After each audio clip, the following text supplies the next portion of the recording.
Gwen is an absolute stone cold killer. Like, let's just get that straight out of the out of the equation. This guy did. Back in the building. Freshly shaved. It's a new start. Ready to chat a little bit about the event, you know, drive some author medals on the missing track of the days. If you guys have any questions, ask away. I might not be able to answer every single question, but most of it, I think I could definitely answer. Tell me all about the EWC experience. Yeah, I will go into it. I will go into it for sure. I think one thing, dude, EWC, like as a Trackmania event, I think it was probably the greatest esports event we've had. If we exclude the Raider Cup, Bercy from the equation of esports, I think EWC was the best. Yeah, it was at the top of the top for sure. It was incredible. It was crazy. It was an interesting time. I mean, I did do 2 streams from the bootcamp that we were doing. I think the bootcamp was really good, actually. You know, Carl could get rid of his jet lag. We could, you know, nail down on some statistics. But the majority of statistics that we gathered, we didn't really utilize it since a lot of them changed during the first day when players played the tracks. So, you know, all the work prior to it kind of, I mean, it wasn't a waste, but maybe only like 60% was used, which was kind of funny. Carl Neon Pack OTA game was crazy. Yeah, I mean, we can probably look at the East Circuit Mania. You still don't get how Carl and Neon were in all games together? Yeah, it's holiday for you, weekend recovery. It's something. It's definitely something, for sure. The bracket definitely was quite interesting. Let's just say the least. But I think the bracket became like kind of crazy after day 1. Some really strong on paper players went into the lower bracket.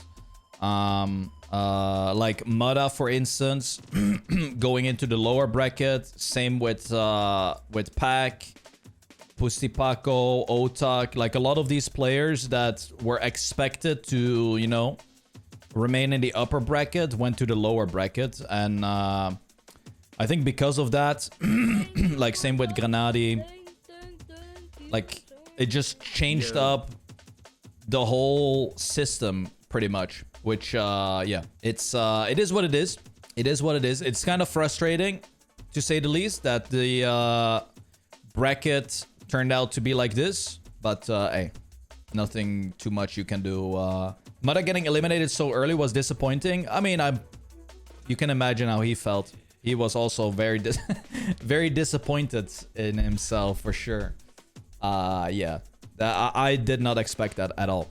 Also, apparently my guys, my pick'ems went really good. Like I got 6th overall, I think. Let me have a look. Yeah, look at this. For the Esports World Cup, and people were XDDing at my pick'ems. Look at this. Gifted 3 months of tier 1 to Ollie_byte. I ended up in 6th. 456 months in the channel. I ended up in 6th place. Gwen 4th. Yeah. What did... Let me see this. Wow. Vin Gummy didn't even have Gwen in the top 16. Yo, and you were XDDing at me, Aeona.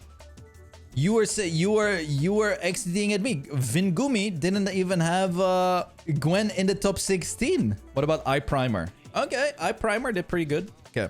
Yeah, but anyway, is there beef between Otak and Neon? Oh yeah, I can get into it. But do we want to start with that, or do we not want to start with that? Maybe we'll leave it like later on. Do it a little bit later on, maybe. Elzapod, thank you for the resub as well. Yeah, maybe we share the tea later on. Do a little drama time. I need drama. Yes, yes. Taylor, thank you for the resub. You just want to know whether or not Falcons are planning to sue you first. Yeah, maybe you will get an email. Nah, nothing will happen. Give us drama? No, I will not give you drama. Anyway, where do I begin? So, Obviously, I was gone for a whole week. We did 3 days. 3 days of boot camping. 2 days. No, it was actually 3 days. Yeah, 3 days of boot camping. First day, we didn't really do much because obviously Carl was jet lagged. So on the first day, we didn't really do much. We just set up, and second day, we did a bunch of practice, bunch of scrims and whatnot. I got all the statistics, but I don't think I'm gonna show you guys anything related to like pace or stats from practice or PBs from Carl, because that's something that he might want to show at a later date. So for anyone interested in any of those statistics, you will not get it from me, at least, but maybe from Carl you will. The bootcamp was really good. Everything was looking amazing. I was feeling good. Carl was feeling good. Everyone was feeling great. No issues, nothing. I mean, everything was just going as planned pretty much. Then at the event, warm up, everything was perfect as well. No complaints, no nothing. But obviously, there's a lot of pressure on literally every single player's shoulders, because obviously a lot of players are playing for, organizations that are in the running for millions of dollars in the club championship. So it adds a lot of pressure.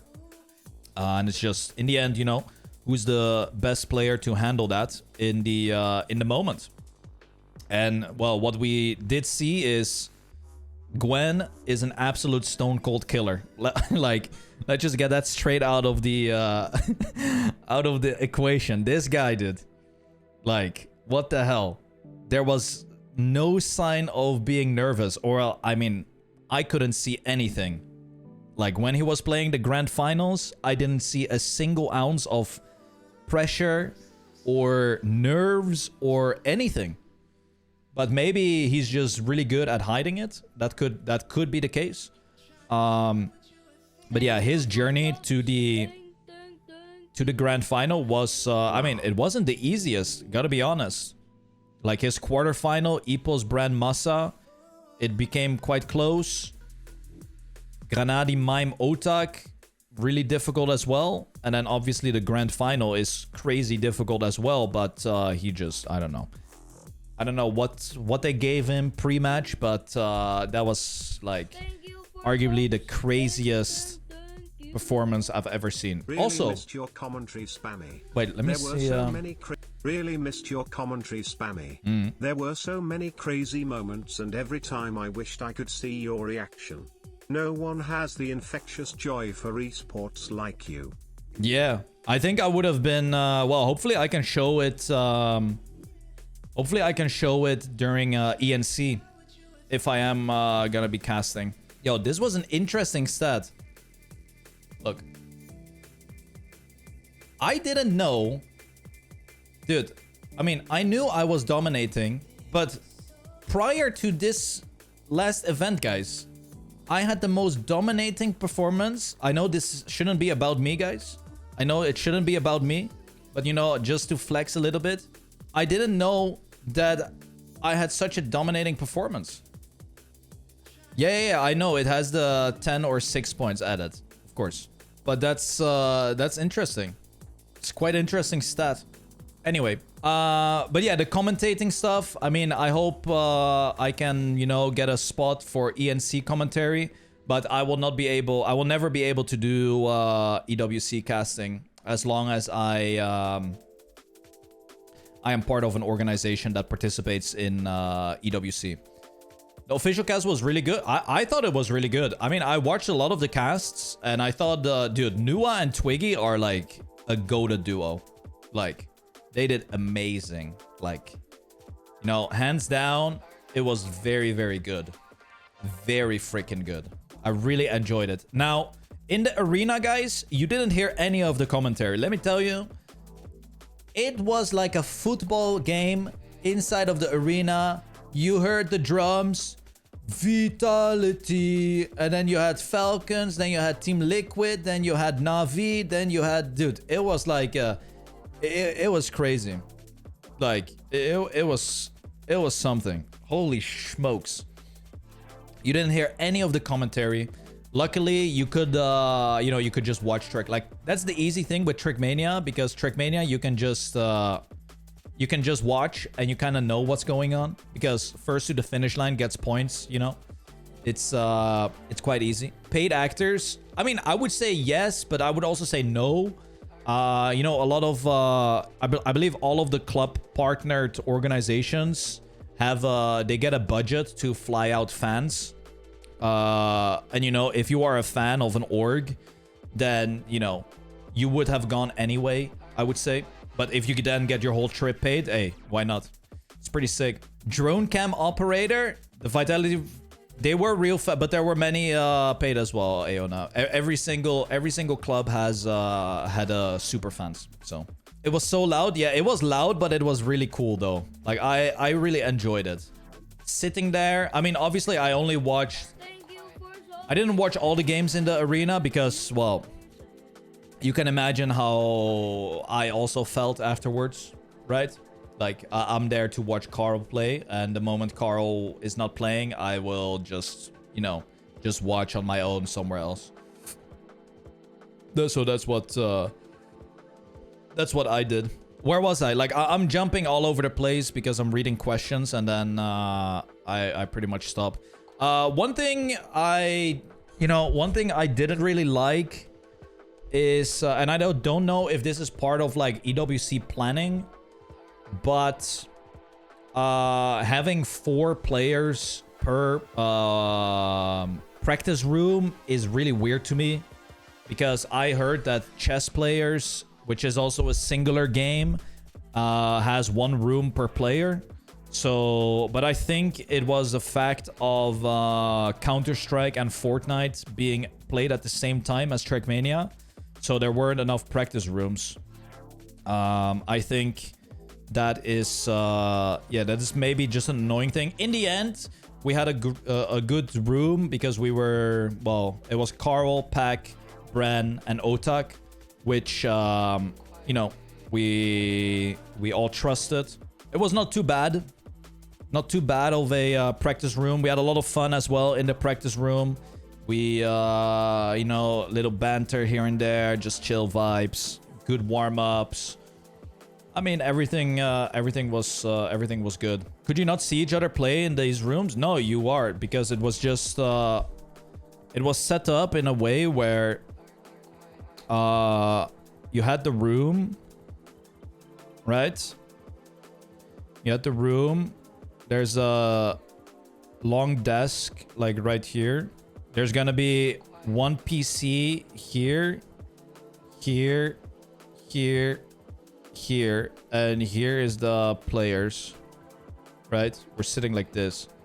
So that is, this was the setup, and there's no like, you know, there's no like blocking here, so everyone can just look.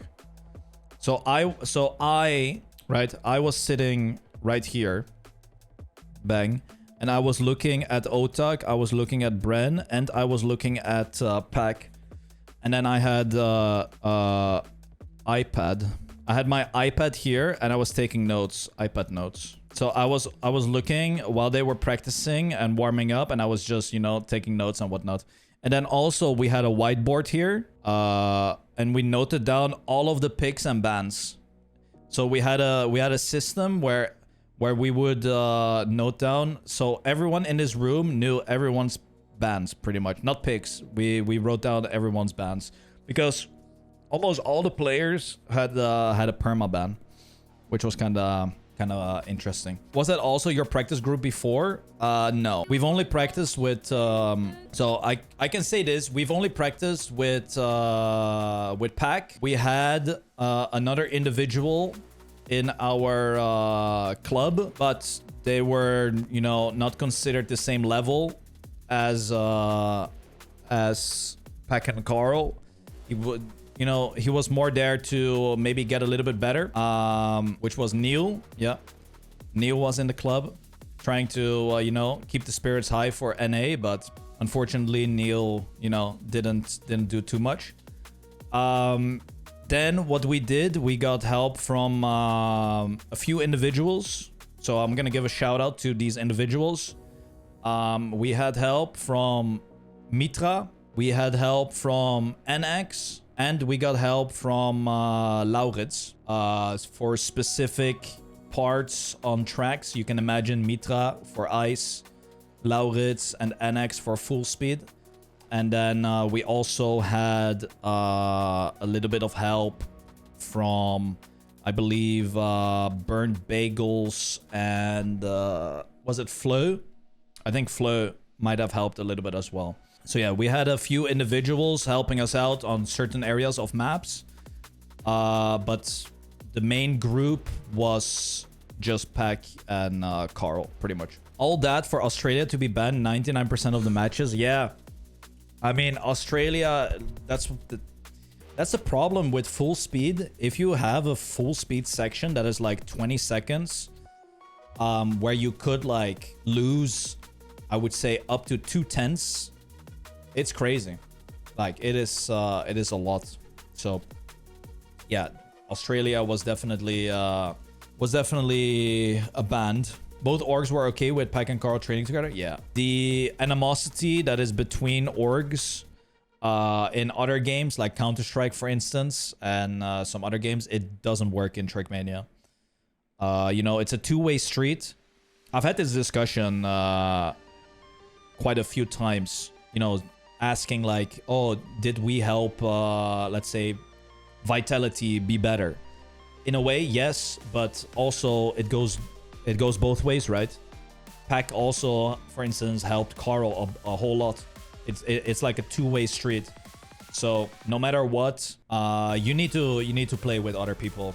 And it's the same way, like if a Counter-Strike team is scrimming against another good team, they're also leaking like strategies and whatnot, play styles, etc. Like it's just the way it goes. It's just the way it goes. However, no, I'm not gonna say that. I was gonna say something, but I will keep that internal. But yeah, like it was good. Like I would say practice overall was really fucking good.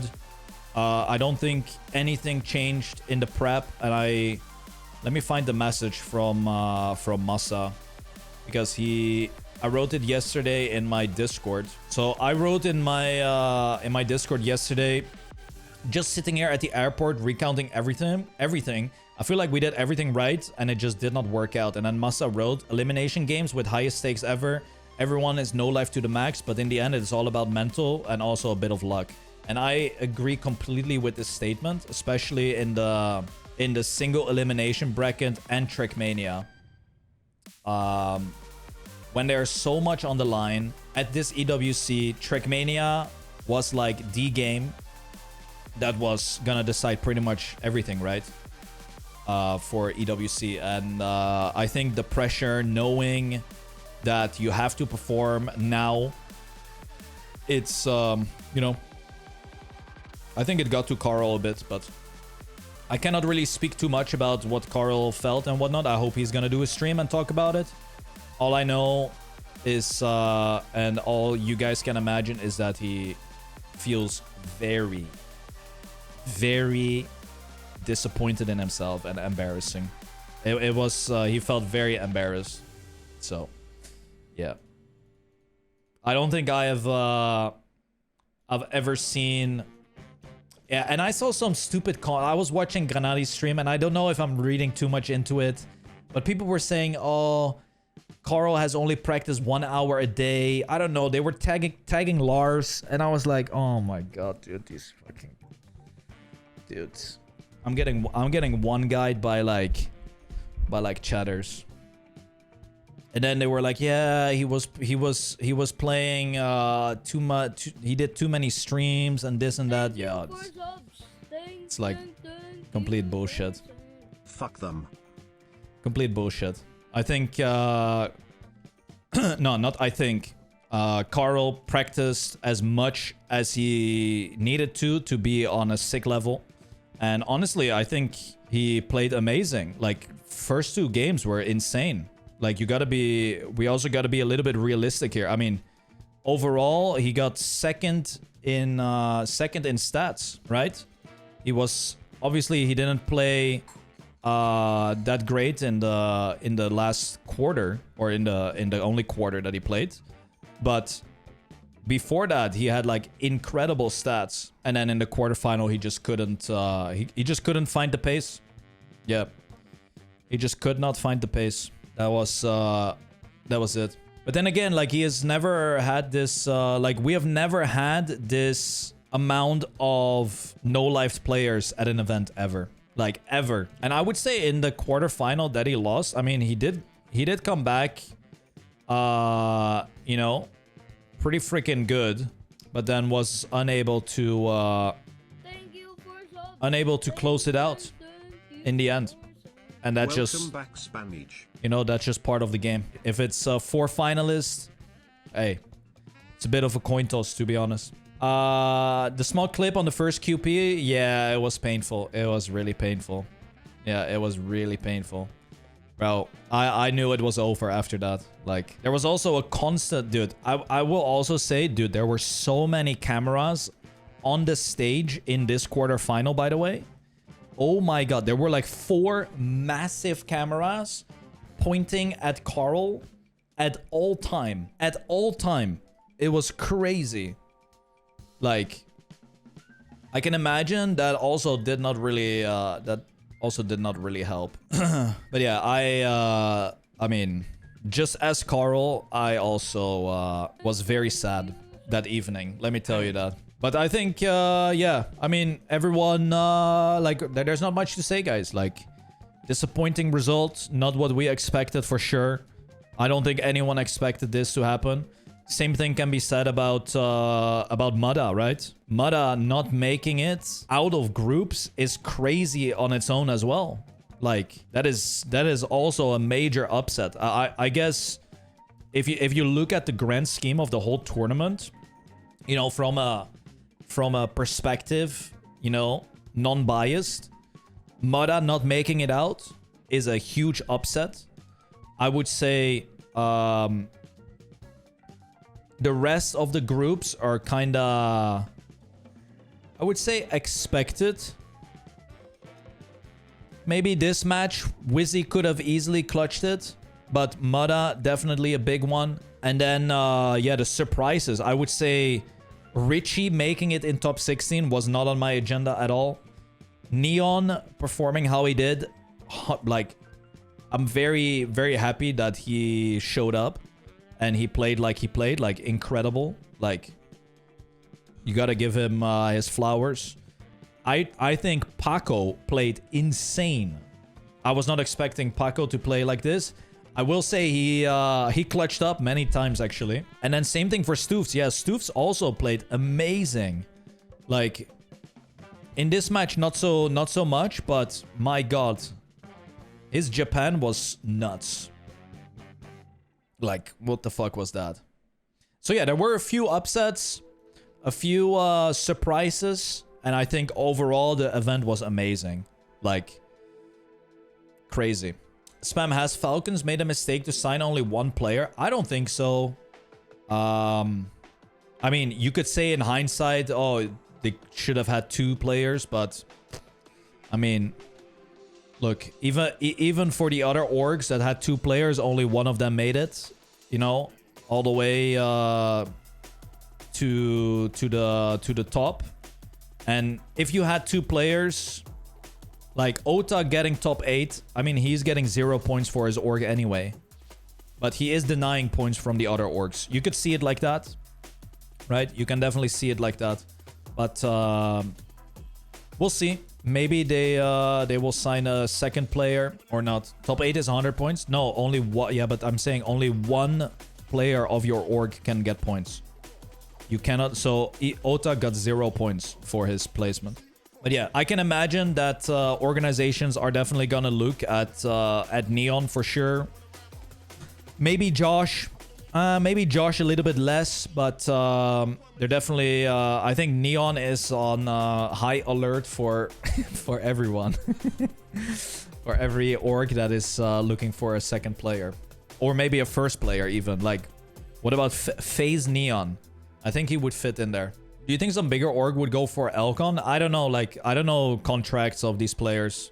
Some players might be on a 1 year, 2 year. I don't know. I don't know anything. So we'll have to wait and see at the end of the year what's happening. What happened between Neon and Otak? Well. Should we spill the beans about the move from Otak? Otak is always toxic. Oh, you think it's Otak who's toxic, Mahe. You think it's Otak who's toxic. Ah. Oh, you think Otak was the toxic one. No. Your boy Neon. Bro, your boy Neon is the toxic one. I mean, you can imagine. You know, he's the youngest player as well. He's the youngest player, and he was just, you know, he was running his mouth left, right, and center. And I think he made a few too many enemies on the first day or the second day. Was just a bit of shit talking. You know, bit of a ego trip and whatnot. And then Otak basically went like this, blah blah blah blah blah. You're yapping too much, and yeah, that happened on the stage. I thought it was pretty fun. Respect to Otak for doing that. But yeah, I think it just comes down to you know, the attitude from Neon. He's just, you know, he wants to be that guy, and you know, he can be that guy. And I guess, you know, a lot of it gets put under the rug as you know, he's still young and whatnot. Because when I talked to Neon, he also called me the old man. So I was like, you better not keep saying that, buddy. Because I'll RKO you right in front of your mom. No, I would not do that. Was I like Neon when I won ESWC? Hell no. I've never been toxic one. Yeah. But Neon, like, bro, he was just sending it. I asked him, like, are you nervous? This and that. And he said, no, I'm just bored. I'm playing at home. And, you know, I'm just bored. That's it. That's what he said. So, yeah, I mean, that's Neon. PBs? I mean, Neil said I can leak Neil's PBs. Let's have a look at Neil's PBs then. I will not show you the maps because... So. Here we go. So, Neil said I can leak his PBs. So, I don't know if these are real PBs or not, but here we go. Canada... 102.18. So he has a 110.84 on Germany. This is a bit... Oh no, he has a 102.11 on Canada. There's so many... Dude, I'm in so many clubs. Anyway, let's just name the ones that he drove from here. South Korea, 112.65. Saudi Arabia, 108.11. Poland... There's no way this Poland is real. Yeah, okay, he has some other times here. Wait. Oh, it is real. Wait, it actually is real because he didn't play it before. Hungary, 59.96. Let it be known that I have a 59.92, so I am faster than Neil actually on that map. Wait, so these are real then after all. Okay, well, here we go. Poland, 110.17. He has no time on Japan by the looks of it. Oh no, he does. 116.54. He must have improved that on LAN. There's no way. 115.27 on Australia. That's about it. He only has like 7 times. He went for a 3-ban. He went for a 3-ban strategy, from what I can tell. But he can only ban 1 map, so it's a bit tough. Let me see. What else is there to say? Thoughts on all PBs being given to EWC prior to playing so we can know what is possible when the maps are being played, like setting world records versus not the best time possible to me seem weird. Never know if the times were really good. I understand that, but that's why people play offline, so you don't share what others are doing. And that would mean that on first day you would get a lot of information. Which I think should stay hidden. Yeah. Yeah, it was really fast. The thing with Neon though, he was like kind of like a loose cannon. Like he did like 3 crash, like same on Japan, like 3 crashes and then an insane banger. This was, I believe, oh, he's in chat. Neon, this was your PB, right? You the 775. I believe this is your PB. I think that was his PB. Yeah, quite crazy. Quite the crazy time. But yeah, honestly, I think you know, what else can we say about the event? I think the grand final, I would say for me, Gwen, Epos, and Pac were definitely in my top 4 as well. And I think it was really a coin toss for me between Carl, Mudda. Well, not a coin toss, like Carl, Mudda. I would have like put in the top 6, but obviously Carl and Mudda didn't make it that far. But yeah, there was a tweet from Mudda. I believe Mudda said, like, after his first day, very happy I got to see the fellow players who dedicated many hours into Trackmania esports, get the chance to represent blah blah blah blah blah. Oh no, it's not this. This one, sorry. It's this one. Finish EWC 1720. The ripple effect on the first match finished me off. Not much to reflect on. I was well prepared, optimistic coming into the tournament. Maybe a bit too arrogant on media day. I'll enjoy eating my words with a sprinkle of herbs. Yeah. His interview, dude. He was like going after it. But hey, that's just Mudda after all. Like, I don't think anyone, guys, like, if there is any comment about players not being prepared or something, don't believe any of that. Like, the good, like, you know, the on paper insane players, like they were all prepared. Everyone was prepared, besides like you know, the people that you wouldn't expect to get maybe top 8 and stuff. Like, everyone was hella prepared. So, but yeah, that sometimes you have an off day. Yeah, I think the now, this is like conspiracy theory, Andy. I think the off day in between kind of hurt some players for sure. Even though, you know, you could still practice in rooms and whatnot.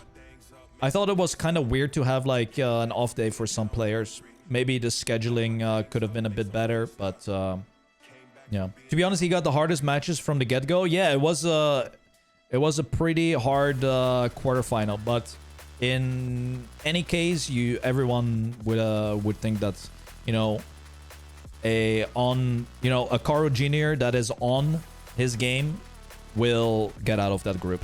Like, I think that is kind of a given. He just had a very off day. Like, I already saw it, like the first like 6 rounds or something. He was just not in the game, man. Like, completely out of it from the get-go. And it was, you know, from that moment, it was already looking very grim. But it happens, man. Like, it just happens. It can happen to the best players. It can happen to the best players.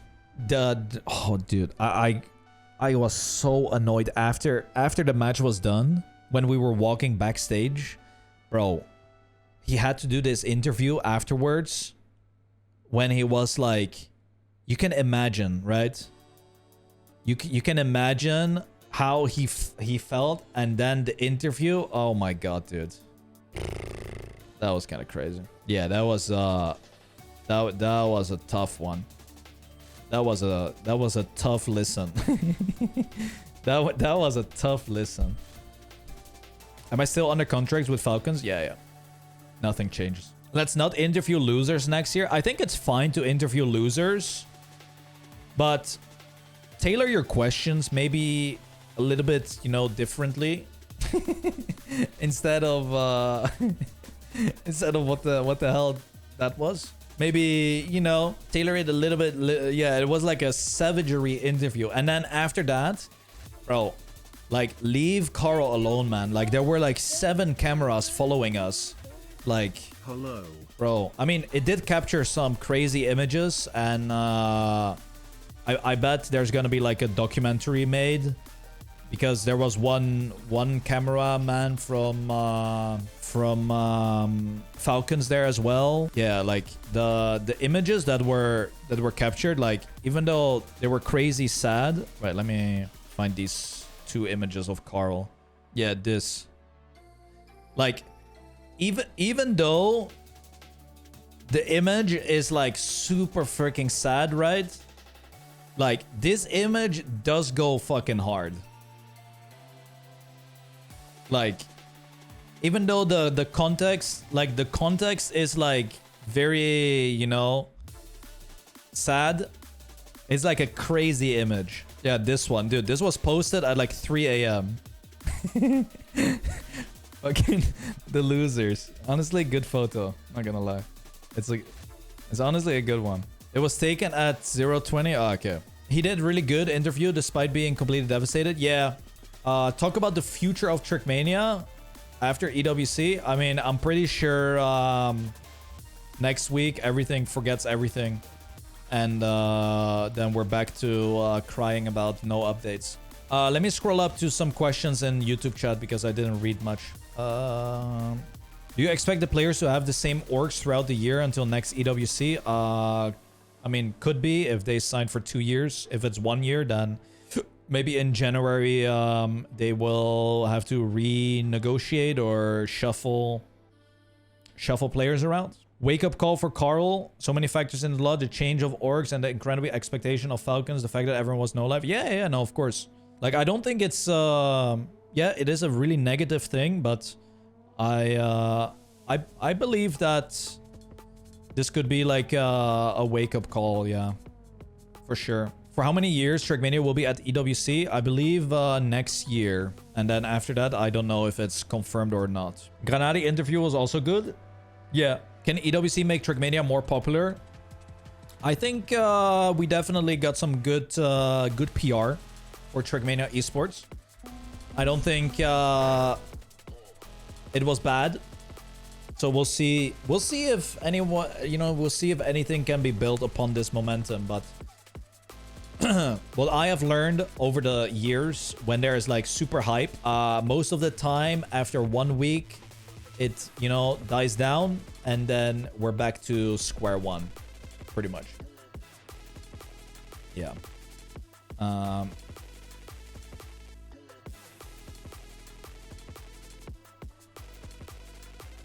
So yeah.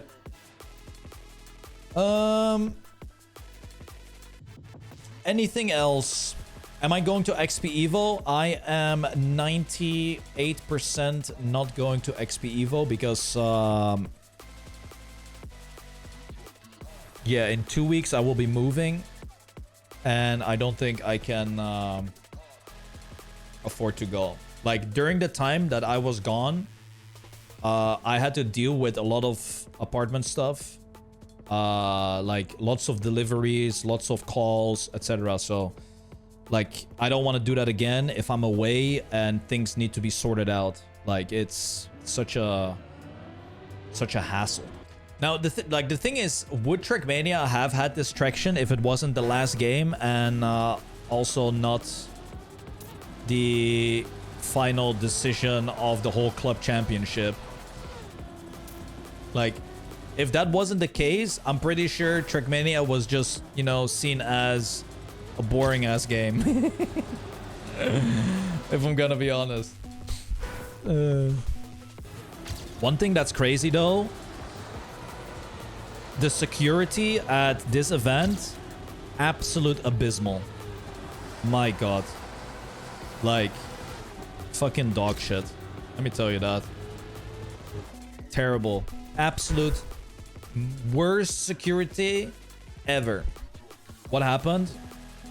Well, there were multiple days where player bags, team bags were stolen from the warm-up rooms before you even go on stage. Otak's bag got stolen, Afi's bag got stolen. They were found afterwards, like hidden behind a curtain, but terrible. Yep, apparently just someone with a random badge was able to just, you know, walk in. Oh, that's crazy. Pretty insane, yeah. Oh, and then you know what happened, guys? Like, tell me if I'm an asshole for this or not. But me and Otak, we share the same controller. Like, in the end, it didn't matter. But I wonder what you guys would have done. So I share the same controller as Otak, and in Otak's bag, he had an extra controller because his current one that he was using somehow became faulty.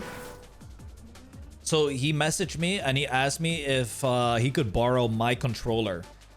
Now I want to ask you guys, what would you have done? Would you have given your controller? You got to put yourself in the shoes of me being in a opponent's team battling for the championship of EWC. You guys are saying yes. Really? Are you putting yourself in the correct position that I presented to you guys? Yes? Okay. Yes and yes. Interesting. So, if Otak was against Carl, you would have still given it. Really? Okay. I mean, it's fair. And I did not? No, I didn't. Unsubbing right now? I mean, it's fair. Steal his faulty controller? No. You as a coach should be confident that Carl is better either way. Really? I mean, it's a fair argument. I got karma. No, in the end, it didn't matter. How am I gonna come back from this? You understand why I wouldn't? Yeah. My first instinct was to give it though. I will admit that. After something, then it didn't. I wasn't giving it. Saving my ass? No. Yeah. But it's interesting, like, how many would just instantly, you know, be open arms about it. I think both are fair moves, by the way. Like, I don't think, I don't think one is wrong and the other is right. I think both are, you know, both are options. Mad Mike, thank you for the resub. Yeah, I think both are valid. Should have given me a discount code. Should have given him a discount code. Him on PTO Yippee.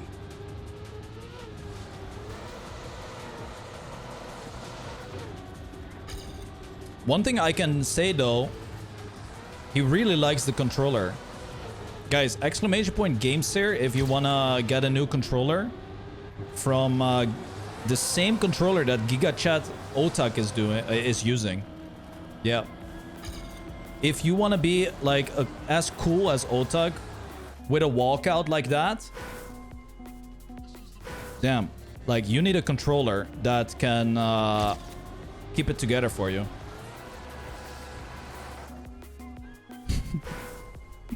You need whatever Gwen is using? Bro.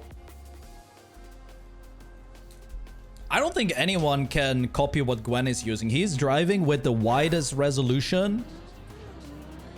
He is driving...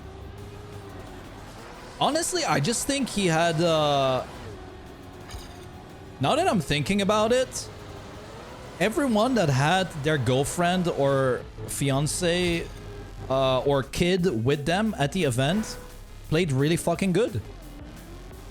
I think it's a family buff. Have we talked about the pace of the tournament? I think the level was really high. Yeah, I think every player would say that the level was as expected. For sure. I think the greatest performance was obviously from Gwen. I don't think...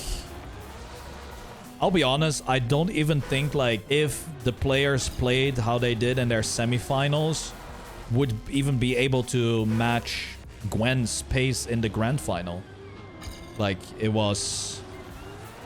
His grand final was... I don't even know what the hell happened. Like it was something... It was something we did not see ever, I think. I mean, I'm sure I think he even tweeted it that it was his best performance ever.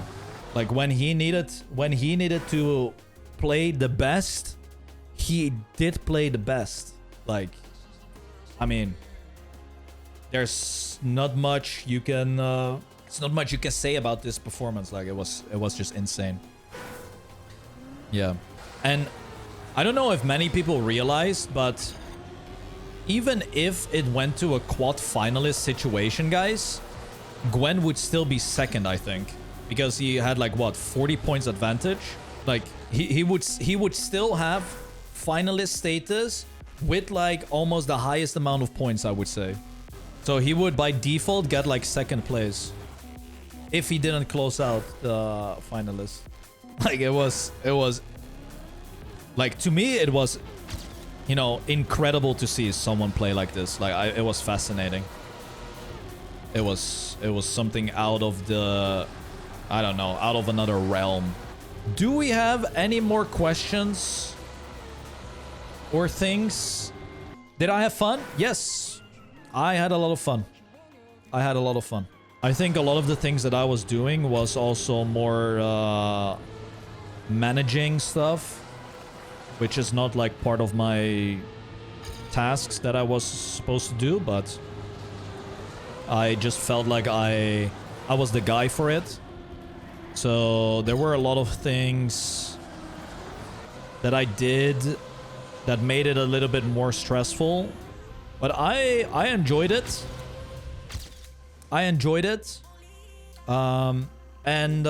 Yeah, it was great working with, we had a sports psychologist with us the whole time, and I think it really helped. I'll be honest, if there is one thing that I would like to learn or study or get better at, it is how to like, or do like a master class in, or like, you know, how do you handle a situation, like a very high pressure situation, like what kind of things do you need to say to your player or to a person to keep them like in their own headspace without overthinking everything, like, you know, more of like the psychology behind it. I think I wanna get better at that for sure. Like there were a couple instances where I just didn't know what to say to Carl, but luckily we had someone that is part of the Falcons psychologist group that helped out a lot. So I would really like to learn that. Did I meet any new people you've never seen from the community? Yeah, I met a few. Like I was getting tagged on Twitter a lot by stream viewer, but they were also Vitality fans. So I met some of them. They were Americans who came over to cheer on, but they are enjoyers of my live stream. Is Carl doing okay? I think he's fine, yeah. I mean, in the moment it was horrible, of course, but I did have to travel 2 hours earlier than my original flight to go to the airport to meet him, because after his match he wanted to go to the hotel like right after, which is completely fair, but he left all his gear in the practice room, so I took all the gear with me, and then I only slept 4 hours. So this was yesterday. Only slept 4 hours to meet him at the airport to give him his keyboard, mouse, and everything back. Yeah. You're very ignorant about Trackmania, but you felt everyone played really well in general. So even if the results weren't good, I hope they're proud of how they did. I think, well, you know how it is, man. Like if you're a competitor and you, like, it's really heartbreaking, guys. Like, I'll be honest. If you underperform when you are freaking as ready as you can be, it fucking hurts, man. It breaks you apart. Like, any competitor in any sport knows how fucked up it is. Like, it's brutal, man. It's brutal. Season 1 is over. Any elements that you think have to be improved upon? Dude, I like for my heart, I would like a playoffs with double elim and a group stage with single elim. Like, just so you know, my heart can take it a little bit better, because that a single elim playoffs is, dude, it's brutal. If there is one major thing that I would change is definitely get original identity ideas. If you are forcing identities, can we have like a whole year with new shit? Just give me a whole year of new identities, please. Like, if we're going with the identities, give us some new identities. Map wise, I don't really care that much. Give some new identities at least, you know. But I think there needs to be some fresh blood. Like, there needs to be some fresh blood. No, there will not be a waypoint. Like, that's what I'm saying. Like, it has to be like campaign-ish style. But I think there just needs, you know, it's the same. It's the same idea with commentators. There are a lot of great commentators, but we always stick with the same ones. Give the other people that have showcased like great commentary as well, give them a chance. It's always the same. Like, I understand that, right? And I know that I'm always also privileged to this. Like, I'm also invited to a lot of things because it's always the same, right? I understand that, but like, I feel like there just needs like some fresh, you know, some freshness. Does anyone agree with that, or am I talking out of my ass again? Like, in the end, the maps were great. You know, even though they were recycled, I could look past it, and I thought, you know, the maps were fun. They were a little bit fresh, but the thing is, Trackmania is such a creative game where you have the editor. Just let mappers build new maps, man. Like, they can always build. They don't have to rebuild something the same way. Thoughts about the drone cam? I thought it was a really good addition. I mean, and after the feedback given on his EWC in Paris. On his tweets, it got better and better. Like, I think in the first day, it was, I felt like the spectating heavily relied on the drone shots. And then, I don't know if it was just my answer that I posted on his tweet, but I was like, well, I can just show the tweet that I posted. And I felt like after I posted this, he definitely read it and took note of it. I have this one pinned. I get like flashback memories every time I go to my freaking Twitter. Yeah, so I posted this. So shout out to Robin, right? And then I'd say finding the balance between cool shots and quote-unquote useless ones is important. Rounds will get much closer, and close-up fights is really cool to watch instead of from afar.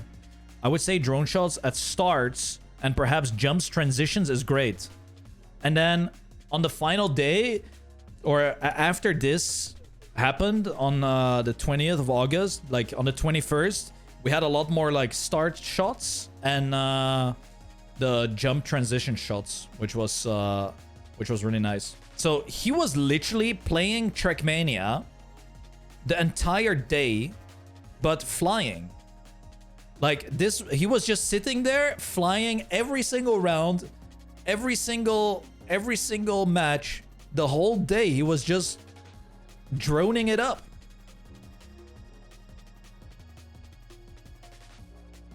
Like, he was literally playing all the matches.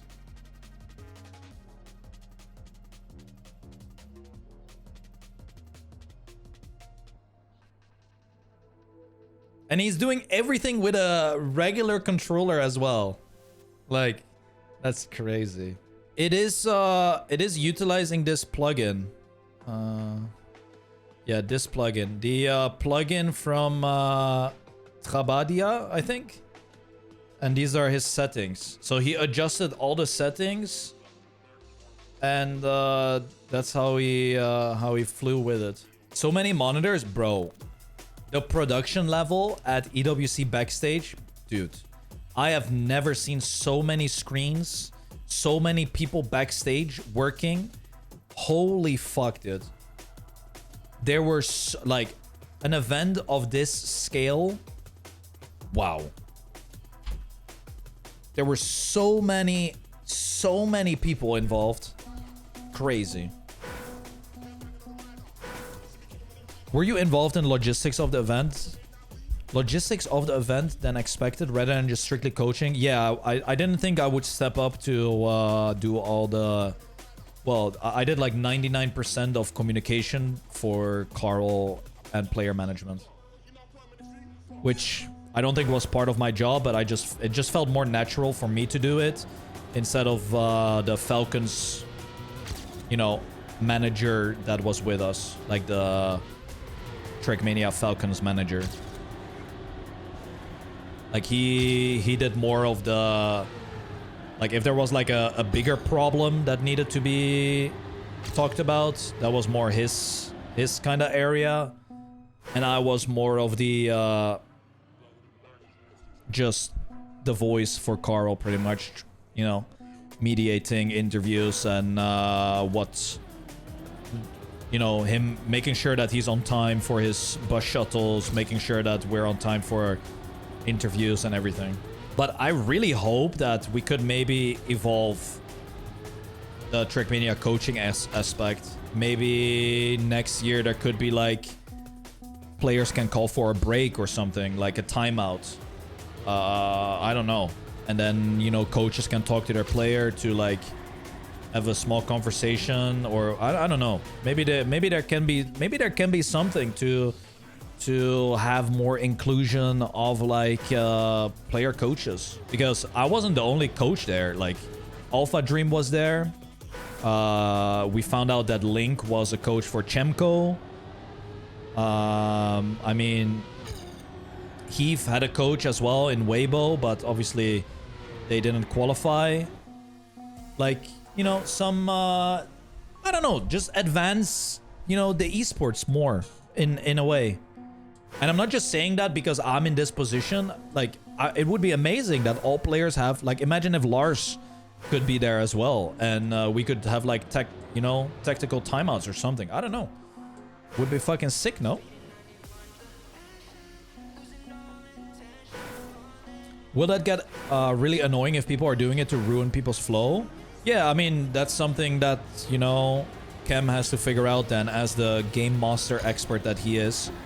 I mean, Kem was able to create a super nice bracket and seating as well that in theory would work like 100,000 simulations over and it would run perfect. But the one simulation that actually turned out to be happening at EWC was the, you know, the most kind of problematic one. So I'm sure he can also figure out how to, you know, how to balance this. Doesn't everyone have insane PBs like that? Yeah. There was a run that Carl cancelled in his warm-up. I'm not gonna say in which map and what time, but it would have absolutely annihilated one of these PBs. But then again, it doesn't matter because Gwen won and Carl got 9th. So, you know, PBs in the end don't really say a whole lot. That is it, guys. That is it. I am gonna close the stream. It was a good return of the live stream. We had a lot of EWC chatting. If you missed it, it's most likely gonna be on YouTube. And now we're back. We're back streaming.